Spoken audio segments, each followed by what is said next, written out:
जब भगवान राम खुद कबीरदास बनकर आए तब क्या हुआ? जब भगवान राम खुद केशव बंजारा बनकर कबीर के घर बेहिसाब संपत्ति छोड़कर चले गए थे तो कबीरदास ने वो सारी संपत्ति काशी के गरीबों को लुटा दी थी। अब कबीरदास के पास उस संपत्ति में से कुछ भी नहीं बचा था। जब काशी के पंडे पुजारियों को यह बात पता चली कि कबीरदास दोनों हाथों से गरीबों को धन लुटा रहे हैं, तब वे लोग इकट्ठा होकर कबीरदास के घर पहुंचे। कबीरदास ने देखा कि काशी के ब्राह्मण लोग उसके घर आए हैं तो उन्होंने सबको प्रणाम किया। तब पुजारी बोले, कबीरदास, सुना है आप बहुत धनवान हो गए हैं और आप गरीबों को बहुत सारा दान दे रहे हैं। क्या आपने काशी के ब्राह्मणों को दान का अधिकारी नहीं समझा? किसी भी दान पर सबसे पहला अधिकार ब्राह्मणों का ही होता है। आपने न जाने किस किस जाति के लोगों को दान दे दिया, परंतु हम ब्राह्मणों को कोई दान नहीं दिया। कबीरदास बोले, मैं तो एक गरीब जुलाहा हूँ, मेरे पास इतना धन कहाँ, परंतु मेरे रघुनाथ बहुत धनवान हैं। यह सब उन्हीं की कृपा है। रघुनाथ ने कृपा करके मुझे इतनी संपत्ति प्रदान की है और उनकी प्रसन्नता के लिए मैंने वह सारी संपत्ति उन्हीं के लोगों में बांट दी। मैंने दान करते समय किसी की जाति नहीं पूछी। मेरे लिए तो सभी लोग एक समान हैं, क्योंकि साधु की जाति को पूछना एक अपराध है।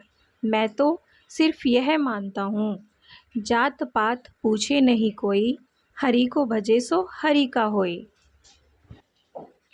ब्राह्मण बोले, अच्छी बात है। अब आपने जिस प्रकार सभी को दान दिया है उसी प्रकार हम ब्राह्मणों को भी दान दीजिए।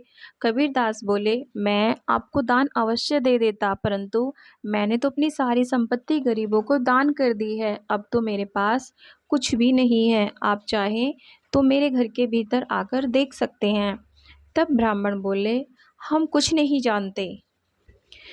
आपने जिस प्रकार अन्य लोगों को दान दिया है उसी प्रकार आपको हमें भी दान देना होगा, अन्यथा हम यहीं पर अनशन पर बैठ जाएंगे और आपको भी कहीं जाने नहीं देंगे।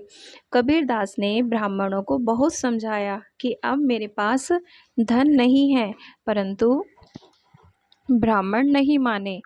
वे कबीरदास के घर पर अनशन पर बैठ गए। अंत में कबीरदास ने ब्राह्मणों से पीछा छुड़ाने के लिए ब्राह्मणों से कहा, ठीक है, मैं आप लोगों को भी धन दूंगा। धन लाने के लिए मुझे फिर से केशव बंजारे के पास जाना होगा, जिन्होंने मुझे पहले धन दिया था। मैं यहाँ से जाऊँगा तभी तो कल ला पाऊँगा, इसलिए आप लोग मुझे यहाँ से जाने दीजिए। ब्राह्मणों ने सोचा, बात तो ठीक है, यहाँ से जाएंगे तभी तो कुछ लेकर आएंगे।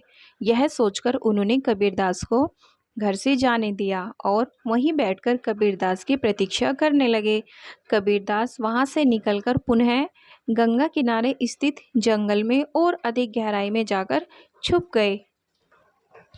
कबीर ने सोचा कि मेरे पास तो इन ब्राह्मणों को देने के लिए कुछ है नहीं, राम जी सबको देते हैं, वही इन ब्राह्मणों को भी दे देंगे। यह सोचकर कबीरदास जी उस एकांत स्थान पर बैठकर राम नाम का जाप करने लगे।